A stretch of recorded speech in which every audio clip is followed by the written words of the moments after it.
We are already halfway through the year. I cannot believe it, which means it is the perfect time for us to kind of look over our financial goals. Good time for a little pit stop here. Brad Allen from wealthwisconsin.com joining us with 4 ways halfway through the year we can all try to get ahead a little bit. Yeah, it's a good time to check in. You know, maybe you hopefully set goals for the finances at the beginning of the year, and now is a good time to check in. And if we're not meeting those goals or on our way to, how can we get there? So why is this a good time to do it? Well, there's a number of things. Time, right? Yeah, there's a couple things you can take a look at. So number one is life changes, right? So maybe you get married, divorced, have a baby, a grandchild. All these things change. You want to change your beneficiary forms along with that. Sure. I always recommend sitting down with a financial professional or an estate planner once a year and just making sure everything's up to date so that the right people are going to inherit the accounts you want them to. Sure, and the other thing you want to check in with is your retirement account. Retirement is a big one. Not only just putting the 10 to 15% away per year or per month, but you also want to look at what are the internal fees of something like a 401k or IRA. You know, and fees really play a big part in how successful you can be in the future.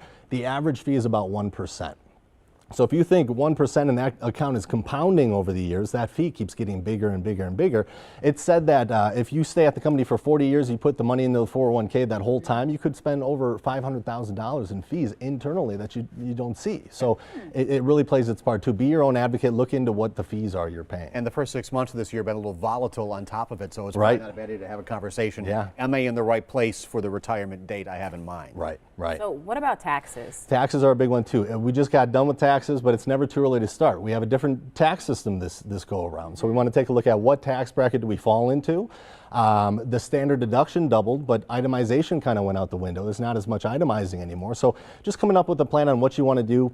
How much money do you want to put into a 401k and get money off the table for taxes so it doesn't count as income for you? Right. If you're getting close to retirement, there's things like Roth conversions where you can convert some of your traditional IRA over to a Roth account, pay the taxes today, but you're not going to have to pay it later on down the road. So things like that just to plan out. Is that another conversation, though, that you have with a financial professional? Definitely want to sit down with either a tax professional or a financial professional that can walk you through, okay, what is the implementation? If you do a Roth conversion and now you add $20,000 more of income for the year, does that push you into a bracket you don't want to be in? So you want to be careful with it and plan it out ahead of time. And real quick here, I'm used to waiting to get that green and white piece of paper from Social Security in the mail telling me where I stand. You can do that online now too. You can, and I even say people in their 20s just starting out, just go online and figure out how it all works.